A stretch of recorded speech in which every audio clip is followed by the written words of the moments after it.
क्या आप जानते हैं कि इंसान अपने जीवन का लगभग हर पल किसी न किसी खोज में बिताता है। कोई सफलता ढूंढ रहा है, कोई प्यार, कोई पैसा, कोई पहचान और कोई स्थिरता। लेकिन जब इन सबके पीछे की असली वजह पूछी जाए तो जवाब अक्सर एक ही होता है, मैं बस खुश रहना चाहता हूं। खुशी या सुख, यही तो वो चीज है जिसकी तलाश हम सबको हर उम्र में रहती है। लेकिन अफसोस की बात यह है कि ज्यादातर लोग खुशी को गलत जगह ढूंढते हैं। कोई सोचता है कि ज्यादा पैसा आए तो खुश रहूंगा, कोई मानता है कि शादी हो जाए तो जीवन बेहतर लगेगा, कोई कहता है कि बड़ी नौकरी या अच्छा घर मिल जाए तो चैन आ जाएगा। लेकिन विज्ञान, मनोविज्ञान और दर्शन शास्त्र तीनों इस बात पर सहमत हैं कि खुशी का असली राज इन बाहरी चीजों में नहीं, बल्कि हमारी आदतों में छुपा है। खुश रहने का विज्ञान कहता है कि खुशी एक स्थायी अवस्था नहीं, बल्कि रोजमर्रा की छोटी छोटी आदतों का परिणाम है।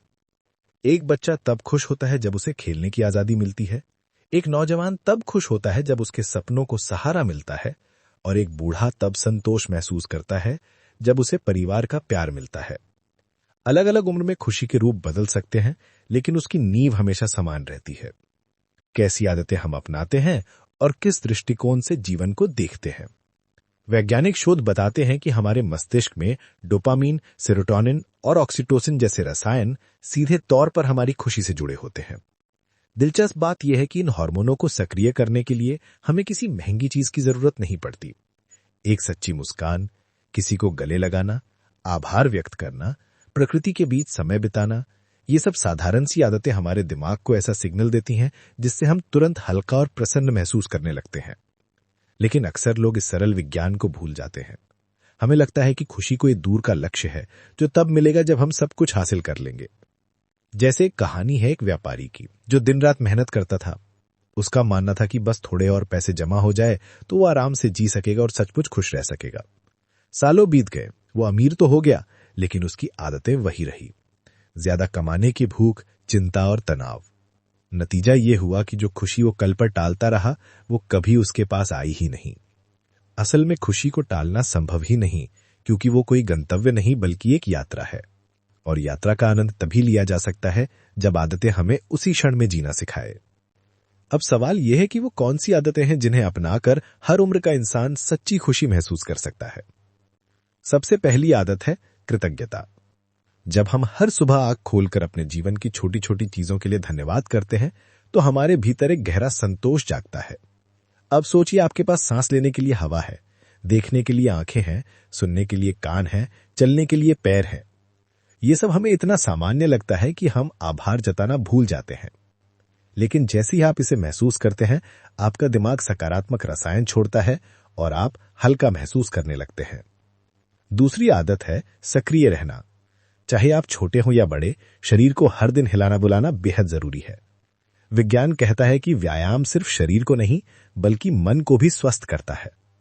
जब आप टहलते हैं, दौड़ते हैं या कोई खेल खेलते हैं तो आपका मस्तिष्क एंडोर्फिन छोड़ता है, जिसे फील गुड हार्मोन कहा जाता है।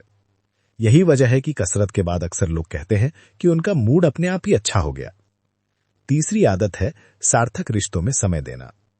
चाहे दोस्त हों, परिवार हो या साथी, इंसान सामाजिक प्राणी है और उसकी खुशी सीधे तौर पर इस बात से जुड़ी है कि वो किन से घिरा है। अगर आपके जीवन में ऐसे लोग हैं जिनसे आप खुलकर बातें कर सकते हैं, हंस सकते हैं और जिन पर भरोसा कर सकते हैं, तो आप स्वाभाविक रूप से अधिक प्रसन्न रहेंगे। चौथी आदत है निरंतर सीखना।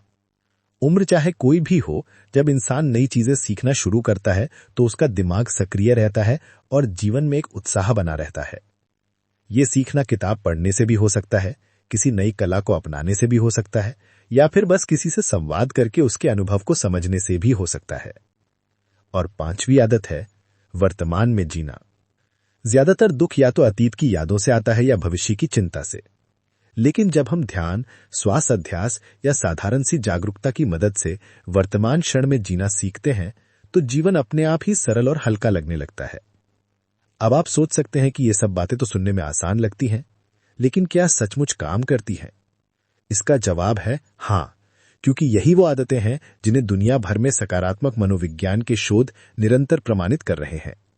उदाहरण के लिए हार्वर्ड विश्वविद्यालय के लंबे अध्ययन में पाया गया कि जीवन भर खुश रहने का सबसे बड़ा रहस्य न पैसा था, न प्रसिद्धि, बल्कि अच्छे रिश्ते और कृतज्ञता। तो अगली बार जब आप सोचें कि खुशी कहाँ मिलेगी, तो बाहर मत ढूंढिए, अपने भीतर झांकिए और देखिए कि आपकी आदतें कैसी हैं। क्या आप शिकायत करने की आदत में जी रहे हैं या आभार मानने की? क्या आप निष्क्रिय बैठे रहते हैं या शरीर और मन को सक्रिय रखते हैं? क्या आप रिश्तों को नजरअंदाज करते हैं या उन्हें समय देते हैं? यही छोटे छोटे चुनाव आपके जीवन की दिशा तय करते हैं। आखिर में मैं आपसे यही कहना चाहूंगा कि खुश रहना कोई रहस्यमयी कला नहीं, ये तो विज्ञान है, और ये विज्ञान हर उम्र के लिए समान रूप से उपयोगी है। अगर एक बच्चा खेलकर हंस सकता है, तो एक वृद्ध भी यादों में मुस्कुराकर प्रसन्न हो सकता है। फर्क बस इतना है कि हमें उन आदतों को सचेत रूप से अपनाना होगा जो हमारे भीतर खुशी को जगाती है। तो आज से आप तय करिए कि आप खुशी को कल पर नहीं टालेंगे, आप उसे अभी इसी क्षण जिएंगे, क्योंकि यही जीवन का सबसे बड़ा विज्ञान है, खुश रहना। और यही वो आदतें हैं जिन्हें हर उम्र का इंसान अपना ले, तो जीवन अपने आप ही एक सुंदर, पूर्ण और संतोषजनक यात्रा बन जाए।